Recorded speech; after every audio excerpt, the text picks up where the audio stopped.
Hello, അപ്പോൾ നമ്മൾ ഇന്ന് നോക്കാൻ പോകുന്നത് ഫുട്ബോൾ ഫ്രീസ്റ്റൈലിലെ ഒരു സ്കില്ലായ ഹോപ്പ് ദ വേൾഡ് എന്ന സ്കില്ലിൻ്റെ ട്യൂട്ടോറിയലാണ്. 1 മണിക്കൂർ കൊണ്ട് പഠിച്ചെടുക്കാൻ പറ്റിയ ഒരു സിമ്പിൾ സ്കില്ല് കൂടിയാണ് ഹോപ്പ് ദ വേൾഡ് എന്ന സ്കിൽ. നമുക്ക് വീഡിയോയിലേക്ക് കടക്കാം. Please like, share and subscribe. Hope the world എന്ന സ്കില്ല് തന്നെ 2 തരത്തിലുണ്ട്. ഒന്ന് ഇൻസൈഡ് ഹോപ്പ് ദ വേൾഡും പിന്നൊന്ന് ഔട്ട്സൈഡ് ഹോപ്പ് ദ വേൾഡും. നമ്മളിന്ന് നോക്കുന്നത് ഇൻസൈഡ് ഹോപ്പ് ദ വേൾഡ് ആണ്.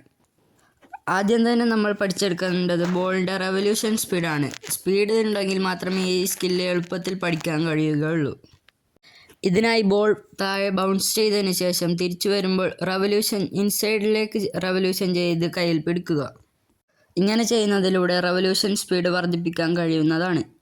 റെവല്യൂഷൻ കറക്റ്റായതിന് ശേഷം നമ്മൾ ബോൾ നമ്മുടെ ഏകദേശം ഒരു വയറിൻ്റെ ഹൈറ്റിലേക്ക് ടാപ്പ് ചെയ്യുക. ഇങ്ങനെ ചെയ്യുന്നത് റെവല്യൂഷൻ ചെയ്യാൻ വേണ്ടിയുള്ള സമയം കിട്ടുന്നതിന് വേണ്ടിയാണ്. ഇതുതന്നെയാണ് ഈ സ്കില്ലിലെ ഏറ്റവും പ്രധാനപ്പെട്ട കാര്യവും. ടാപ്പിംഗ് കറക്റ്റായതിന് ശേഷം ബോൾ താഴേക്ക് ബൗൺസ് ചെയ്ത് തിരിച്ചു വരുമ്പോൾ നമ്മളുടെ വീക്ക് ഫുട്ട് കൊണ്ട് ടച്ച് എടുത്ത് സ്ട്രോങ് ഫുട്ട് കൊണ്ട് റെവല്യൂഷൻ ചെയ്യുക. 1ഉം 2ഉം പ്രാവശ്യം ചെയ്താൽ കൺസിസ്റ്റൻ്റ് ആവണമെന്നില്ല. അതുകൊണ്ട് എപ്പോഴും പ്രാക്ടീസ് ചെയ്തുകൊണ്ടേയിരിക്കണം. ഇത്രയും ചെയ്തു കഴിഞ്ഞാൽ നമ്മൾ ഈ സ്കില്ലിനെ മാസ്റ്റർ ചെയ്ത് കഴിഞ്ഞു. പിന്നീട് നോക്കേണ്ടത് ജഗ്ലിങ്ങിൻ്റെ ഇടയിൽ ഈ സ്കിൽ എങ്ങനെയാണ് ചെയ്യേണ്ടതെന്നാണ്. ജഗ്ലിങ്ങിൻ്റെ ഒരു വീഡിയോ തന്നെ ഞാൻ എൻ്റെ ചാനലിൽ അപ്ലോഡ് ചെയ്തിട്ടുണ്ട്. ലിങ്ക് ഡിസ്ക്രിപ്ഷനിൽ കൊടുക്കാം.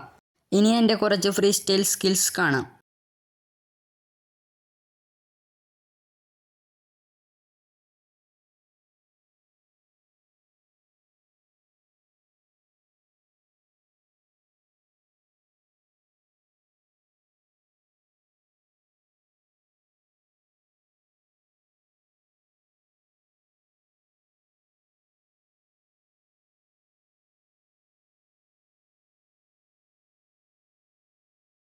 Please like, share and subscribe.